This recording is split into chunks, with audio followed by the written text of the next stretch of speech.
오늘은 6월 26일 주일입니다. 오늘 우리에게 주신 하나님의 말씀은 사도행전 7장 54절부터 60절까지의 말씀입니다.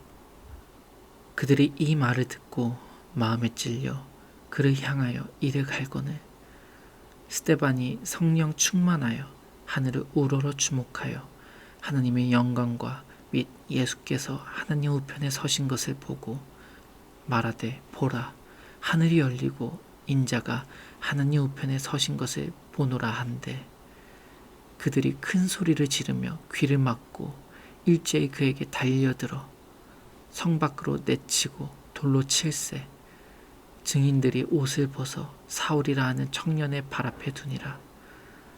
그들이 돌로 스데반을 치니 스데반이 부르짖어 이르되 주 예수여 내 영혼을 받으시옵소서 하고 무릎을 꿇고 크게 불러 이르되 주여 이 죄를 그들에게 돌리지 마옵소서 이 말을 하고 자니라. 아멘. 지금도 순교는 필요합니다. 순교는 신앙을 지키기 위해 목숨을 바치는 것입니다. 기독교 신앙에서는 하나님의 복음을 전하다가 죽임을 당하는 것을 의미합니다. 순교자를 영어로 마털이라고 하는데 이 말은 증인이라는 뜻의 헬라어 말투리아에서 왔습니다. 초대교회에서 예수를 믿고 복음을 전하는 증인이 되는 것은 죽음을 각오해야 하는 일이기에 같은 의미의 단어로 사용한 것입니다.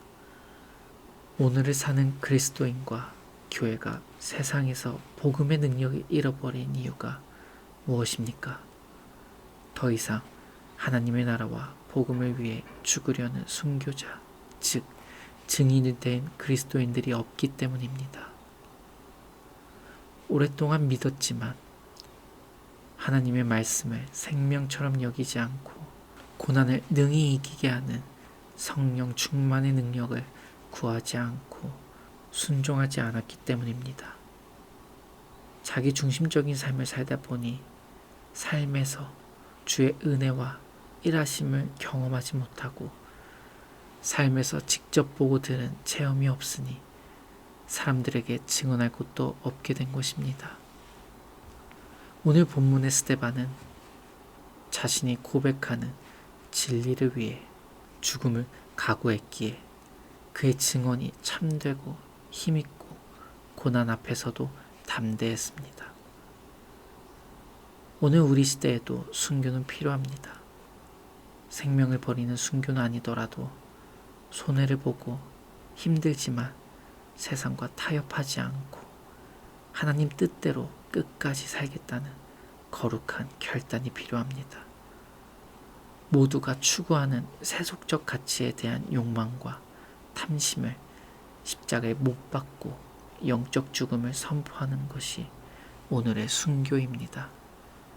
특별히 가정에서 자녀에게 하나님의 말씀으로 사는 법의 귀중함을 가르쳐야 합니다. 자녀들이 제대로 하나님을 경외하며 살도록 복음을 온전히 전수해야 합니다. 성공하고 형통해야 믿음이 증명되는 것이 아닙니다. 많은 아픔과 고난 속에서 넘어지고 실패할지라도 약속을 믿고 주님이 주시는 능력으로 다시 일어나 묵묵히 믿음의 길을 걸어가야 합니다. 증인의 삶, 순교자의 삶은 내가 가진 지식과 힘으로 사는 것이 아니라 주님이 주시는 능력으로 사는 것입니다. 스데반처럼 그 길을 통해 예수 그리스도와 닮은 흔적만을 남기는 거룩한 증인, 거룩한 순교자가 되기를 기도합니다. 세상과 타협하지 않고 주님의 길을 걷겠다는 순교적 결단이 있습니까? 기도하시겠습니다. 하나님, 세상에서 나는 죽고 오직 예수님만 드러나는 삶을 살게 하옵소서. 복음이 여러 증인들의 희생을 통해 우리에게 주어진 것처럼 우리도 순교자적인 삶으로 다음 세대에 복음을 전수하게 하옵소서. 거룩한 순교자가 되게 하옵소서. 예수님의 이름으로 기도합니다. 아멘.